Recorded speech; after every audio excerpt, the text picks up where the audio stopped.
Welcome, welcome, you guys. This is Tessindra.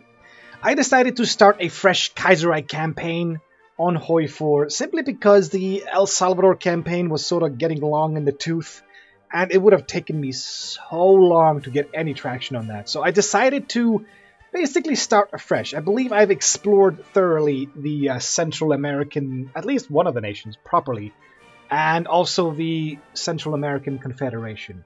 But I was sort of looking out for other things to go for, and I wanted to do something Europe-ish, but we've done Austria and the whole Austrian League.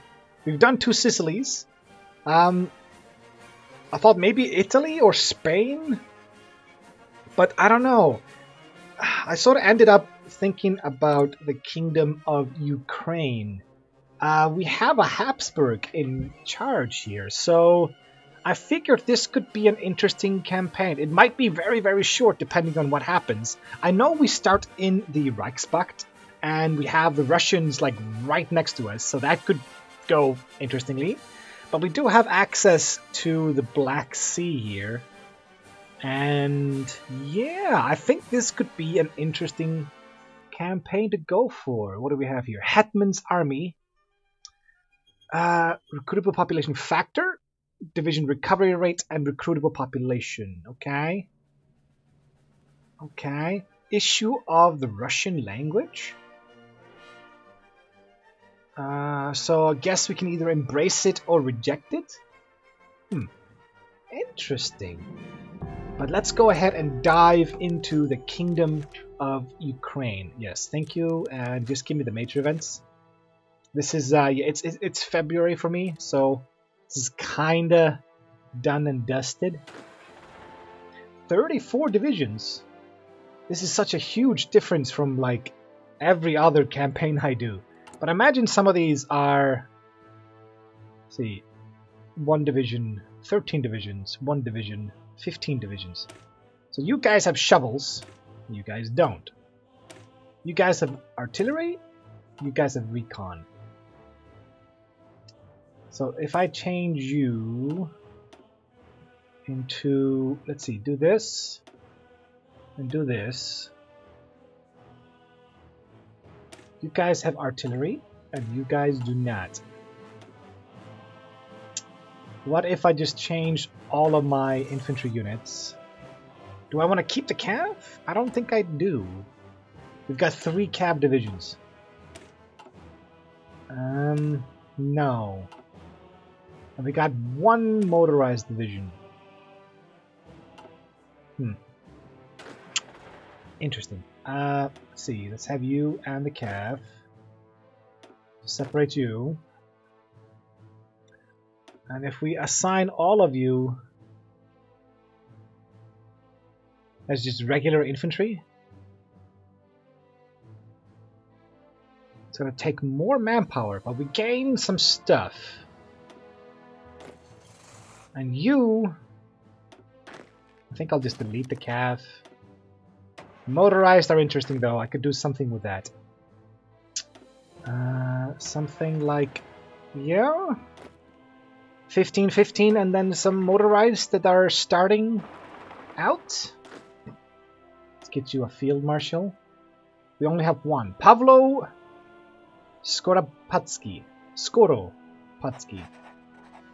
Interesting. Cavalry officer. It doesn't matter. It doesn't matter. Let's just assign everybody to you. And let's do... So, we are part of the Reichspakt, aren't we now? Aren't we? Why don't we see the faction? What? Yeah, we are a part of the Reichspakt, but for some reason we can't see it. Are you? You're in the Reichspakt. Okay, let's just... I don't know. We'll put you here on the border of Russia. Just split it between yourselves. Oh, you idiot. There we go. Split it like that.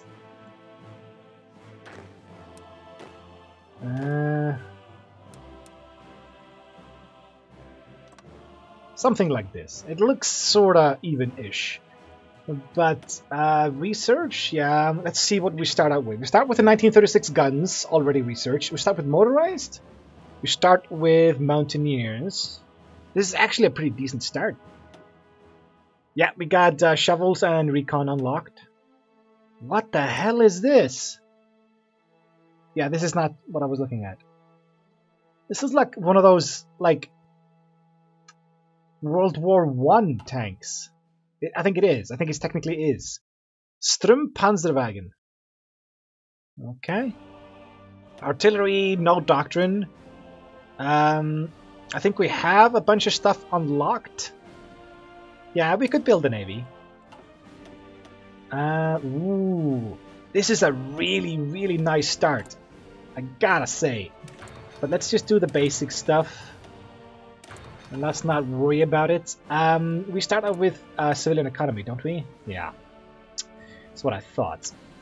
Okay. Low manpower. Let's see here. Effective total manpower is modified to 73. We've got the Hetman's Army National Spirit. And then there's also a dude in our government, Igor. This dude. That's hurting our population factor. Ooh, resources. We've got oil, we've got aluminum, we've got a lot of steel. I'm loving this start already. And then we got some chromium. Chromium, that's it's fine. So you're making the interwar fighters, even though we don't need that. Okay. So we have 3 of these. So we'll do this. Okay, let's not worry about the navy just yet. But I think I should up... I hate that sound. We only have... Wow, we don't have a lot of factories. We start with 6 military factories. That is horrible. Let's see, how many do I have right now? I have 7 civilian factories working. That's all I got. Tungsten and rubber. I could just ditch you. And you. And you. I would like support equipment. It's a simple build order.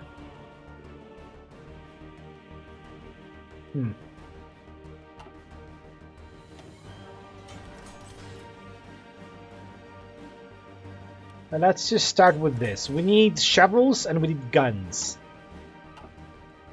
And I want to build military factories. So my capital is Kiev. 6 infrastructure, but that doesn't really boost up anything right now, does it? Just start with 1 factory. Alright, so we take a look at the national focus tree. Our future, always false. After 20 years of independence, the situation in Ukraine is still difficult and various powers want to control the country. At the beginning of the summer of 1936, it will become clear who will lead the nation to the future. So... this is mutually exclusive. Oh, so even if you go here, you can always go here. No scientist. A research slot? What are the other options? With Russian nationalists in charge of the Ukrainian government, the option is now available for us to petition the Russian government for reintegration back into Mother Russia. What? What, we would become a part of their faction? Or, like, would our country actually disappear and we would just become Russia? Because this is just committing suicide then. Russophiles control the government. Ukrainian nationalists. With Ukrainian nationalists dominating the government, the time has come to put the Ukrainian people first. By taking a serious gamble, for too long our nation's economy and agricultural sector has been geared towards serving the German people. The German people? Yeah. At our own expense. This will end. Protectionism is the only way we can assert ourselves. And this is what? So this is just science. Hetman controls the government. Isn't he the dude that's Hetman's army? Who is Hetman? Who is this Hetman dude? Is he a general? No. Who is this Hetman dude? Ooh. You are a 4423. Hillfighter. Yeah. He's got a suit and tie that doesn't really suit a general, but whatever. Let's see. Engineer, organizer, thorough planner. Yeah. Looks good. And then we got my motorized division over here. Just take the just take the old guard. Nah, it's fine. Take this. Who is Hetman?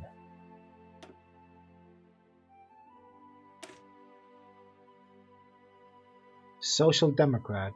A populist idea. So when we pick this, there are three options. Right now we have recognize Russian. I guess this is more leaning towards uniting with the Russians again. I mean, uniting with them.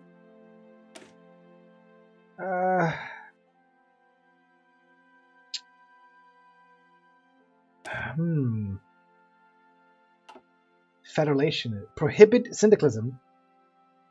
Federalization. Ukrainian unity.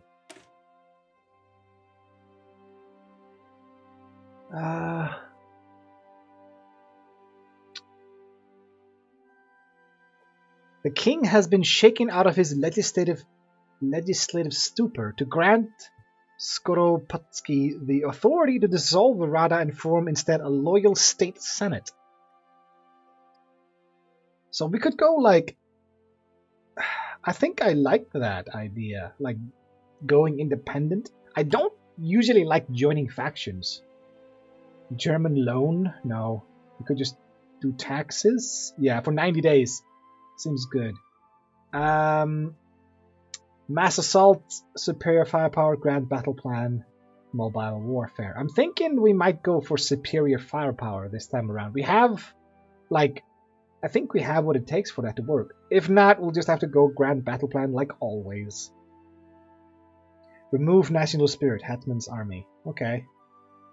We got Air Force, we got the Navy, a global Ukraine, ties with Germany, splendid isolation, Northern Wind, commune cooperation. I don't want to join the commune. I don't want to join Germany. Joining Russia is interesting. Get a core on Basarabia. That belongs to Romania, doesn't it? Yeah. Huh. The Galician question gains a core on Lvov, Stanislavov. Isn't that like... Yeah, Lvov, Stanislav. So we would get cores on these now. Let's see here. Lvov, Stanislav, and Bukhanov. Where is this Bukhanov? Oh, is it that one? Yeah, I think it's this one. Yeah, we would start going after the Austrians. Pinsk is not in a faction with Belarus, so we're going after Belarus. Ooh, I like that idea. We could do this by joining the Russians. Do we want to be buddy-buddies with Russia? Friendship of Nations. So we get the research slot anyway here. Do we want to go with the Russian? Fate of the monarchy. Thing is, we don't really know what the Russians are gonna do, because depending on what they go for here, which is like they've got 7 different options, we might not be able to join with them just because of random stuff, right? They could decide to do something completely different and not want us a part of them. Let's see. Has completed focus explosion on the Dnieper.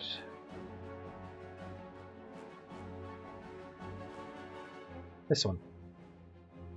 There will be an explosion. I don't know what that is. The death of the king. Really? And then we could go for this. I think we should go for like a bond with Russia. I think we could do that. And I can't pick any focus anyway.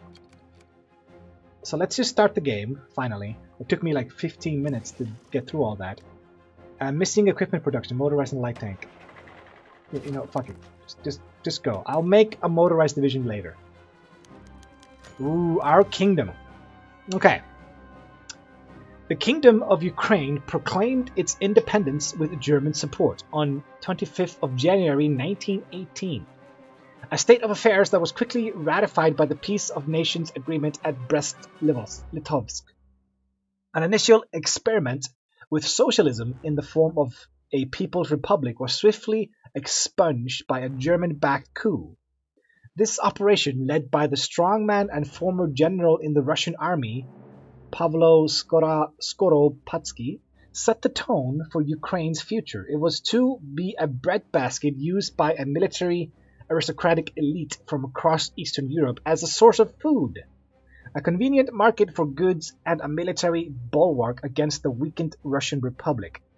For a time, the dispute between Germany and its Austro-Hungarian ally over Ukraine rumbled on after the Weltkrieg, eventually settling on a compromise whereby King Vasily, an Austrian Archduke born Wilhelm Franz von Habsburg, would rule with the support of Skoropadsky, who, as the Germans' allied hetman, holds incredible powers of both civil and military affairs. By 1927, German involvement in the Austrian Volksleague negotiations meant that Ukraine fell de facto into the hands of the hetman, with King Vasily becoming an increasingly marginalized figure.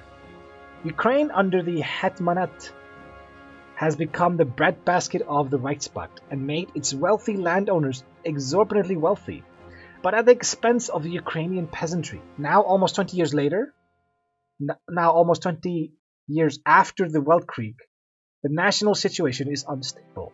The Reich forces us to sell our goods almost exclusively to nations within its sphere of influence, while the syndicalists gain popularity among the downtrodden rural poor and city workers with each passing day. Both ethnic Russians and pro-Russian population dream of a unification with our former master to the east, while Ukrainian nationalists proclaim that our kingdom is no more than a German puppet.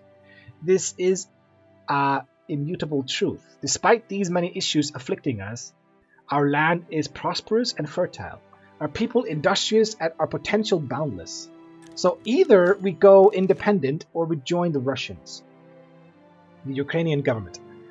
It is fair to say that our government is divided.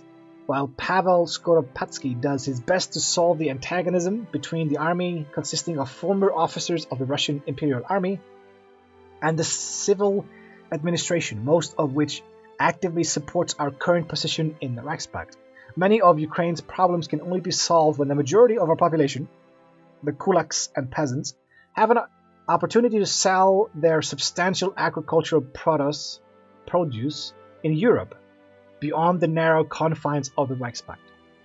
We shouldn't provoke the peasants. Yeah, probably. What do the peasants know? So yeah.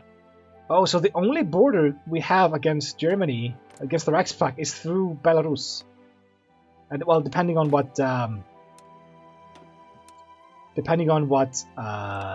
Poland does. There goes Kerensky. He never survives. I keep telling him to duck, but he just never does. Keeps eating that bullet. So we have no focus at the moment, and we're gaining quite a bit of political power, but if we would be doing a focus, we would not be gaining any, almost not any. Issue of the Russian language is really crippling us. Totalist charter, that's fine.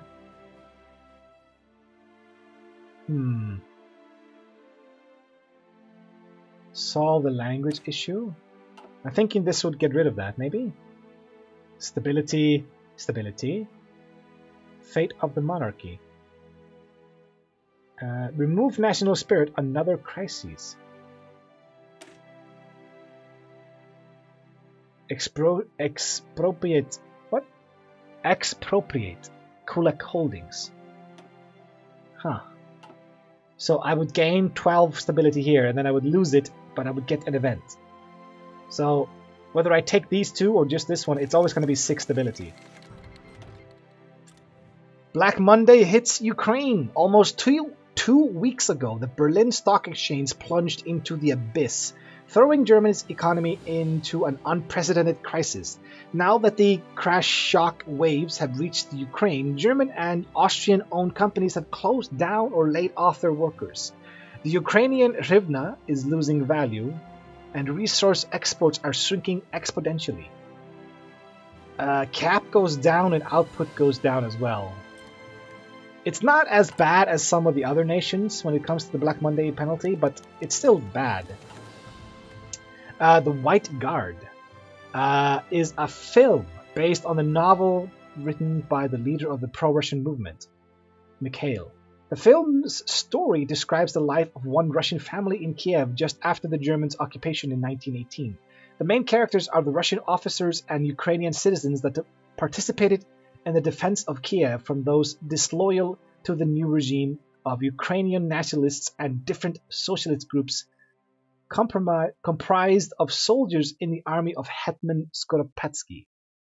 The film analyzes the relations between the Russians and the Ukrainians, conceived by Bulgakov as a symbol of national reconciliation.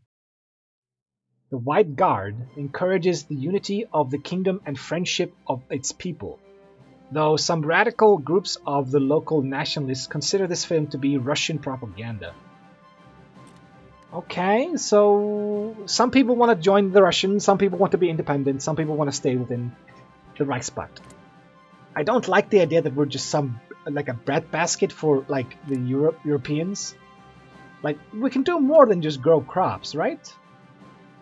Right? Oh yeah, I have a navy. Do I have an air force? I've got a carrier? Really? Okay. Interesting. Interesting. So I have a single carrier. 1916 class. Ooh, I can do modify? If I can swap to early mobilization fast, that would be amazing. 1912, 1912, 1900. Oh my god, these are like ridiculously old. Yeah, go away. 1900. These ships are 36 years old. Like, what's the most modern thing I have? The submarines? I think they are. Yeah, I don't care. Go away. Let me rename this, please. Okay. I don't care about this. So we do have 5 dreadnoughts, even though they are rather shit. So we have 2 of these. Dreadnought Battleship and Dreadnought Race Cruiser. The Papal Conclave. And there's the Congress. Let's see, who do you have? Isn't it always like...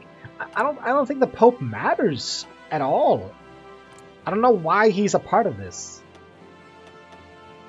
I mean, I could do a Pope game, but I imagine that's going to be rather boring, even though the tree looks kind of interesting and big. Papal University grants. Okay. Strengthen the border. Fight corruption. Wait, the Pope has to deal with corruption? Okay. Huh. Maybe we could do a Pope campaign. Okay, just give me more. Give me more. Huh. So what we are lacking heavily for our squads is just manpower. Solidify control. No, we're gonna go for early mobilization. Thank you! I love it when I can get that early, like really, really early. The more factories I can get early, the better. I could focus on getting some civilian factories as well. Like, if you get a bunch of civilian factories early, you can like exponentially start to grow that. Like, if you know you're not going to be conquering a lot of nations, because usually you can just conquer other nations and take their factories to build. But I don't think we can do that. Agricultural crisis. Since the Weltkrieg, Ukraine has traditionally relied upon its valuable grain trade with the German Empire in order to maintain its economic security.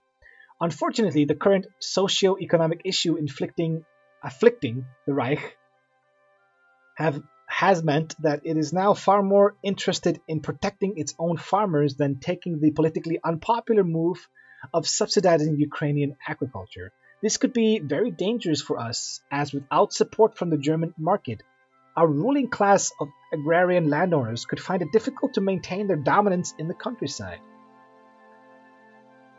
What? You're gonna take 2 factories away from me? And stability goes down. You're actually gonna take factories away from me. What? You fucking bastards. Man, I just lost 2 factories. I don't think I've ever seen that happen as a part of an event. Just, no, these 2 factories are gone now. That sucks. Oh no, not more.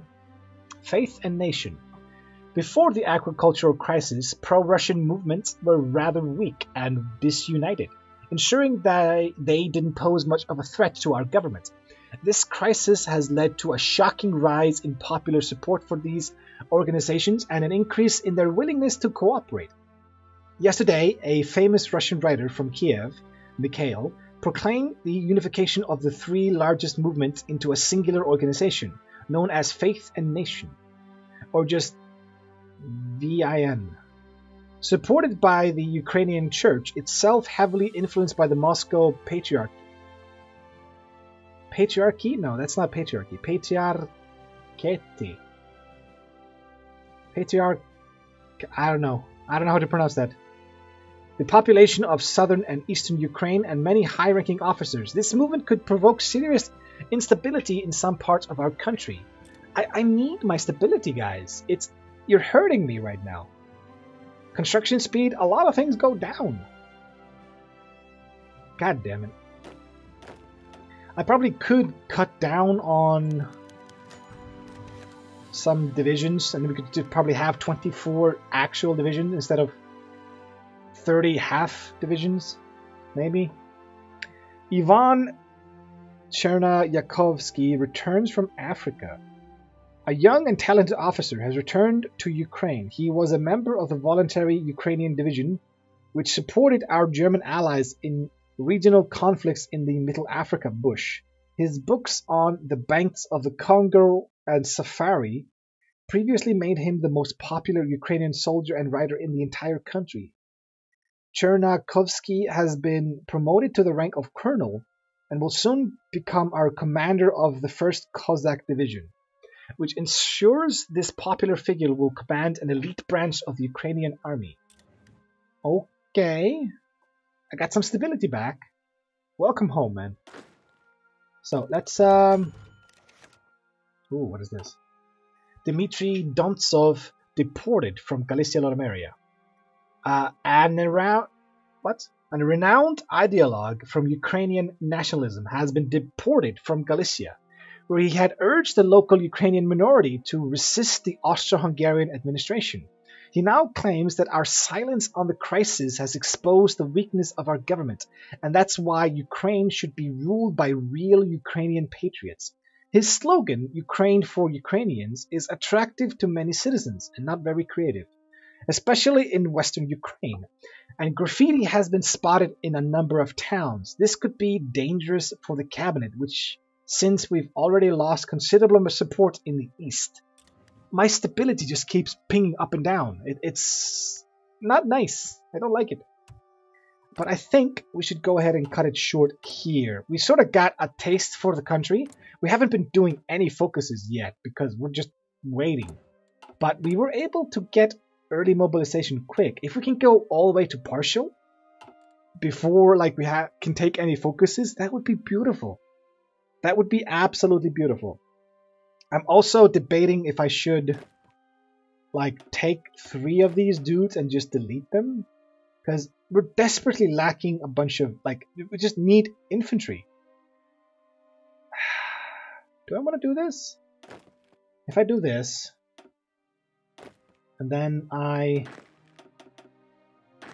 take 6 of these and delete them, you're then 24 with a really good general, and then maybe you can fill in some of the numbers there.